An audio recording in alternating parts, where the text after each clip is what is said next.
Hello everybody, this is your Queen of Cups, and this time I'm going to pull some messages from the mermaids, and I'm then still going to do the tarot reading. So this reading is for Gemini, and it's for the week of the 18th to the 25th of January. And also, if you want to awaken your intuition and want some practical tips, watch the Aries reading, because Aries had the reading was all about developing their intuition, and I was really called from Spirit to give some examples how to do that and how to read the signs that Spirit were bringing forward. So watch that reading. It is actually you can apply that to anybody. It was like more general information that I was called to give in that reading, so it's a bit longer than others as well. Oh, these are too many.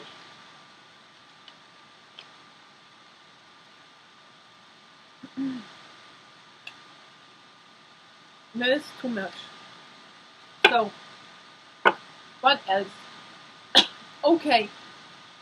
Some people have said to me, "Oh, we don't get your notifications, and have you uploaded stuff to your channel?"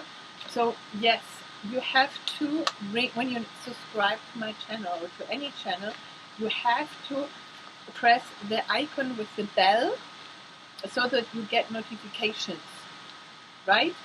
So this is important, and maybe you then turn off notifications, so then you might want to turn it on again. So the younger generation knows that, but maybe some of not so crispy generations might not know that you might have to press the bell button. So usually I just pull one or two, but now quite a bunch came out. So Gemini will do it this way for your reading. I'm always going with the flow and how Spirit wants us to do this. Re-energize. Here, so Gemini, it seems that you are a little bit worn out, a little bit burned out, and this card invites you to re-energize, and so meditate, maybe go to the ocean, put the feet in the water, go into nature, hug a tree, do what resonates with you in order to replenish. Even sleep, have a nap, eat healthy. So re-energize. Contemplation. Contemplation is a beautiful card. I love it. Contemplation is about taking a step back. Contemplation is about taking a step back and looking at situations with a little bit of a detachment, or with a little bit of a distance. Definitely not taking things personally, right? Here, this is what is coming forward. And in contemplation, there is also like inspiration muse. That's what I'm hearing. So you look at the beauty in since you're re-energizing in nature, then you look at the beauty that nature has to offer, and you contemplate that beauty, and you let your heart heal through nature, through the healing forces of nature. But for that, you need to be quietly in nature to contemplate it, right? And this is innocence, your innocent heart, yes, the innocence of a child. So you also want to heal childhood wounds. This is very much about healing childhood wounds, about your innocent childlike heart that at some point got hurt, and you want to heal that innocent heart and give it its innocence back, basically, um, through healing. And you can do this by yourself with self-love and with tuning into nature and contemplating nature and asking uh, God, the angels, the source to heal and hope. Here, hope is actually very beautiful. Hope is, yeah, once your heart is healed, your heart is ready for new love. So with hope, there is hope, definitely, yes, hope for the future.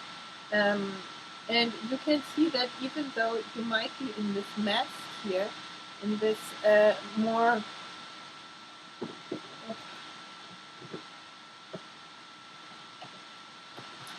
I have to find here my magic wand.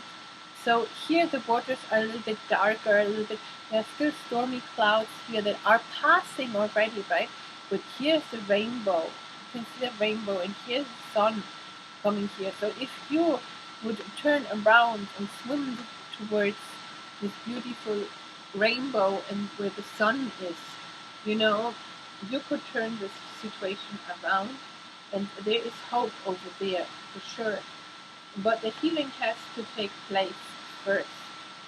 So let's see what else we got here. This were the mermaid cards. Also, in the Aries reading, I'm giving away some tips how to recognize more, how to recognize when spirit comes in and gives you some messages, and how to interpret, yeah, well, basically how to receive them, because Aries reading was about refining their intuition and getting a lot of intuitive messages and how to apply them. So if this interests you, check out the Aries reading, because there's valuable information in there, like really hands-on information. So what do we have? Which cards? Oh yes, the Psychic Tarot. I'm reading with what spirit encourages me to use with these cards. So I'm going to be reading with the Psychic Tarot here. And I use them mainly as oracle cards, but in this case now I am called to use them like this. So, what? Yes, this is perfect. Here we go. Okay, for Gemini,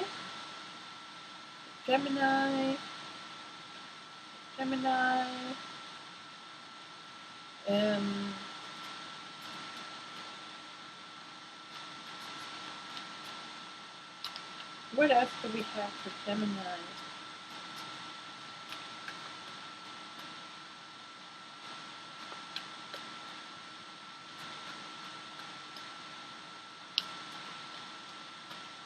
Gemini, what else do we have for Gemini?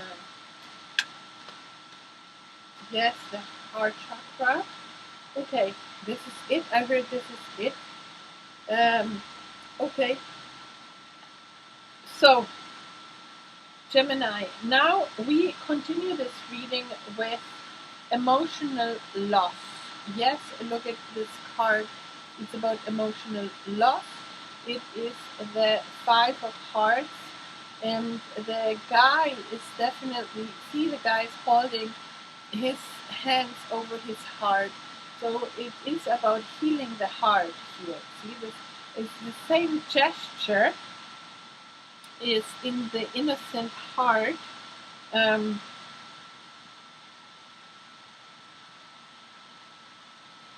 Kind of having their heart protected, right? I mean, this is protecting your heart, letting your heart heal.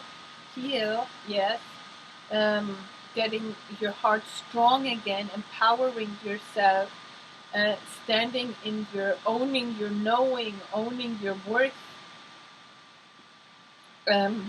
healing your heart with self-love, unconditional self-love, and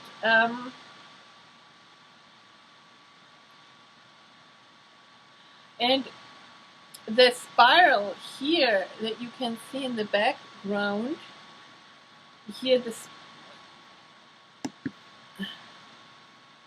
the spiral here, see? This is spiral going. It's about learning our life lessons, and it's about going round and round and round. And if we don't learn our life lessons, and we don't learn from our experiences, basically, if we don't heal this heart, and if we don't practice self-love, we're going to go in circles, and we will have a similar situation coming towards us, slightly different, but basically in its essence the same situation, till we learn our lesson, until we actually get our act together. And what would be the learning lesson in general here? Self-love and standing on our own 2 feet without being codependent on needing somebody else's love in an unhealthy way, basically in a way of attachment. So, well, I know it's easier said than done, but so mainly here self-love and healing your heart, also connecting with the universal energy, with the energy of the universe, right? This is now truly what I heard, and this is exactly where self-love comes in, and the unconditional loving. So God, source, the universe is going to supply you with this unconditional, endless love and energy. And it is also re-energizing, right here. So you replenish yourself, you re-energize yourself through connecting with nature, and through nature you connect with the divine, right? With God, with the universe, whatever it is for you. And then reset and rejuvenate, right? Here, what is this guy doing? Sitting in the forest, meditating, right? There, we have been saying this all along here. I love these cards because they show you the picture. There's no denying it now. You can see it really here, the picture of the forest. You in the forest meditating, replenishing yourself, and right under contemplation. Yeah, sit there, contemplate the beauty that nature has to offer, and re-energize yourself. Yeah. Rest and rejuvenate.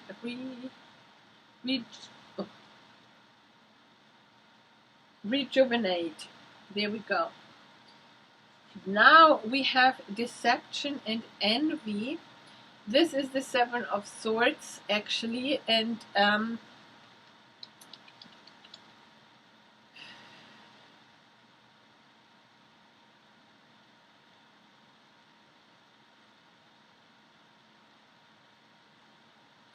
yeah, deception and envy. So this can have many meanings, to the point that I like to see it as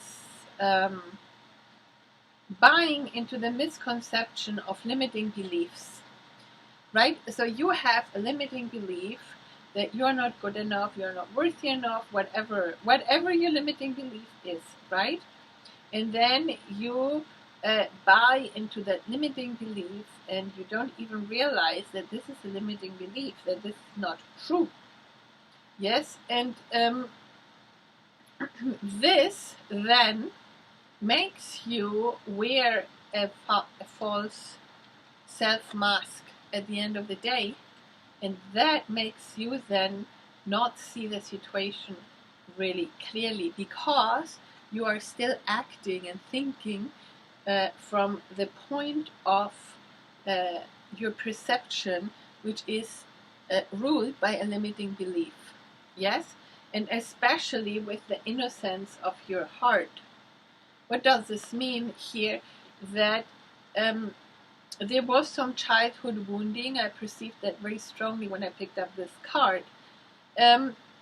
This child, I'm going to explain this. This is deep psychological stuff. So I'm going to explain this as to the point as I can. So in your childhood, something must have happened that the child perceived as something is wrong with me, I'm not being loved, either abandonment issues, or the child thinks that they did something wrong or they are not worthy of love, because the child perceives something from limited perception, because the child just sees a little thing, doesn't see the whole picture, right? So, but then the person grows up, and this limiting beliefs, this feelings of unworthiness, they continue, and they're being reinforced because this is what this person actually believes. See? So a very simple example that is a classic that is being used in psychology. Let's say there is a little toddler in the crib, and it cries. You know, the little baby, it cries, and the mother comes and is about to pick the little baby up, and has maybe the baby picked up already in her hands. But then suddenly, I don't know, she smells something on the stove burning. So the safest thing to do is to put the baby back into the crib, rush over and switch off the stove. Or if the doorbell rings, the safest thing to do, that if she has another kind of emergency to attend, is to put the baby back into the secure crib in order to attend whatever emergency is happening, right?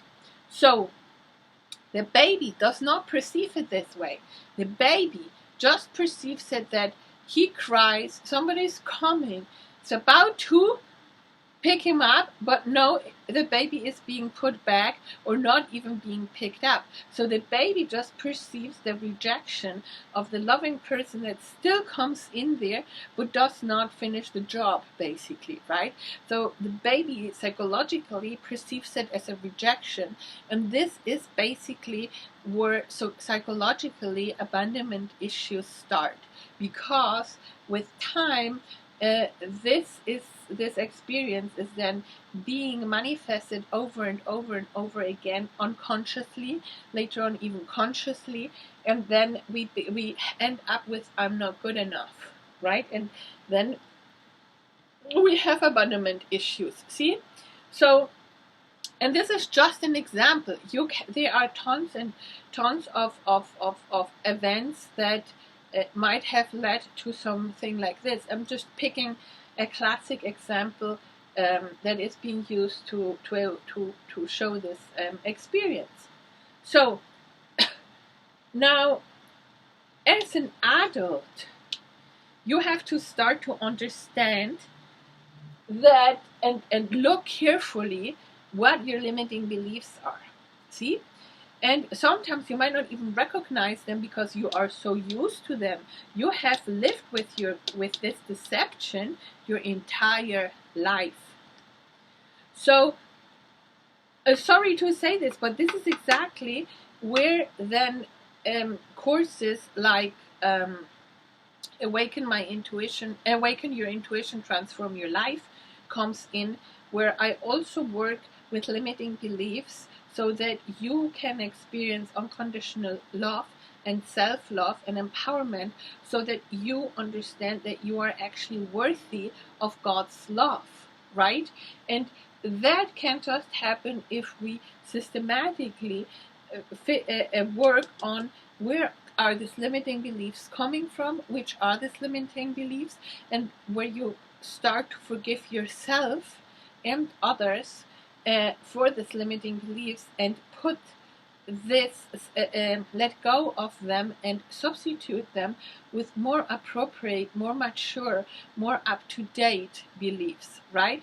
So therefore this is like so extremely important. And yes, many say, oh yes, I'm connected with source and with God, and this is all great and beautiful, and I'm so psychic, and yes, good for you, this is beautiful. But still, the importance of having done some deeper working your issues thing, and looking at your limiting beliefs is absolutely important, because then you detect, you see when you are about to self-sabotage. See, and this is exactly it, because if you do not do this, you self-sabotage anything. So this is very, very important here. Gemini, this is super, super important. And then again, Gemini are air signs. I'm not saying that we all have limiting beliefs, but with air signs, their asset is their intelligence, their thoughts, their clear thinking. But if that beautiful asset gets too much, then they stay in their head and can't get out of it. And then their beliefs, limiting beliefs, they determine all their life, and they imprison themselves in this construction, in this nearly like in this own prison of limiting beliefs. That's basically the Eight of Swords, a very typical card for that. So we have here the heart chakra again, right underneath hope. So this talks absolutely about the hope is coming in when you start working and healing your heart chakra and working on your heart chakra, which also means letting go of resentments, healing your heart, taking care of yourself, and self-love, and connecting with the universe, because the only way you can connect with the universe, the angels, your guides, your higher self, is again through the heart. That is not happening through a mental construction of beliefs. The connection and the healing takes place on a heart level. Here you see the guy, and here's even the green chakra here. This is happening on a heart level. See? So Gemini, that might be a little bit more of a challenge, because you do like to move around on the mental level a lot. So get yourself down into your heart and work and heal your heart. So Gemini, this is what I have for you. We are still going to, because this is a love reading and there is love for you, or somebody is always there. So we will see what the significant other would be saying to you here. Also, we are strongly connected in the fifth dimension. See? So, whoever your significant other is, and you might not be connected physically with this person now, we are strongly connected in the fifth dimension. And how do you feel this connection? By opening your heart and connecting in a spiritual way, by healing yourself, and by you coming completely into self-love and into embracing your own divinity. That's exactly how you connect in the fifth dimension with your significant other. So Gemini, this was an interesting reading. So let me know if this reading resonated with you. And in the comment box below, please comment, let me know. Also, like, share, and subscribe. Again, when you subscribe, please hit the bell button. And then, I always keep forgetting this, and I'm making an effort now to remember. This Gemini reading is also for like sun, moon, rising. So if you're a Gemini and it's your sun sign, then perfect. But it is also for if you have Gemini in moon, or if your ascendant, your rising is Gemini. And there is also the North Node. So if you have Gemini, if your North Node is in Gemini, then this reading is also for you. There might be something very interesting for you in this reading. And what else? Well, yes, if you are interested again in some how to connect more with spirit and get and be aware of the messages that spirit is bringing forward and your guides, then check out the Aries reading, because I'm going into detail and I'm giving practical information in that Aries reading. It came out, so that was what I did. Much love and light, many blessings. Oh, well, exactly, sorry, here. If you want a private reading and if you want maybe a one-on-one intuitive life coaching session, if you want to work on a specific topic here, then you can also have both, a reading first, and then depending what comes out, we work more on in depth about this reading, like let's say limiting beliefs and so on. And then send me an email, Queen of Cups, 10 of Hearts, tarot@gmail.com. You can also contact me through my website. All this is in the description box below. And if you are interested in my online course, Awaken Your Intuition and Transform Your Life, then contact me and we can set up a little chat, a little talk, and we can figure out if this might be for you. So much love and light, many blessings, and bye bye for now.